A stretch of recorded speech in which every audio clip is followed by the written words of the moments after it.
Hello, John here from Human Design. So today I'm going to talk about a type of food journal that most of you probably don't do, but it's probably more beneficial than the standard food journal. So the standard food journal is great, but most people really don't put down what they eat because they fear they're going to be judged or they feel guilty about what they've done. So a better type of food journal, and it'll sound a bit corny, but just bear with me, is a behavioral journal or an emotional eating journal. So what this means is it's about you keeping a track record of when you've made good and bad decisions about food. Okay, so let's, because we want to fix poor eating habits, let's focus on that. Okay, so where were you when you made the food choice? How were you feeling?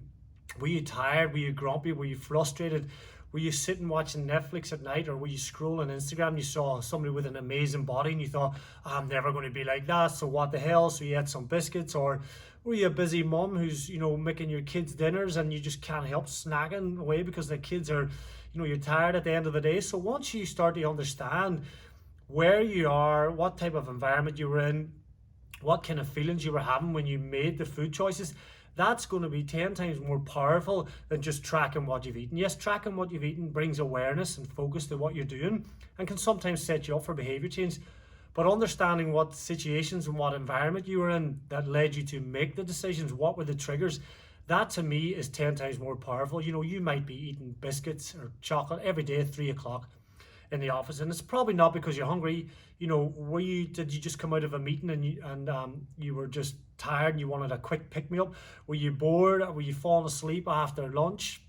Which is normal, by the way. We get a normal dip in our circadian sleep rhythm at that time, so you're going to want a bit of a pick me up. So once you understand, all right, I'm eating crap food when I feel really down and sad, or I eat really bad food every time I scroll on the internet, or it's night time at 10 o'clock because I'm staying in bed too late and my brain's foggy and I just want something to eat. Once you understand those triggers, those emotional reasons behind the decisions you're making, that is far more powerful than just taking note of what you eat. So it sounds corny, but give it a go. You can call it an emotional eating journal, a behavioral tracking journal, whatever you think it is. But once you start to see patterns, then you can say, okay, well, what's the best environment or setup for me in order to make good decisions? When do I make good decisions?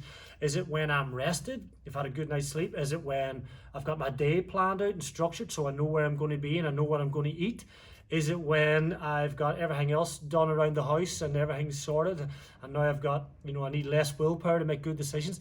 Once you figure that out, you're well on the path to behavior change. All right, so give it a go. Let me know how you go and comment below if you're unsure or if it doesn't make sense, and have a great day.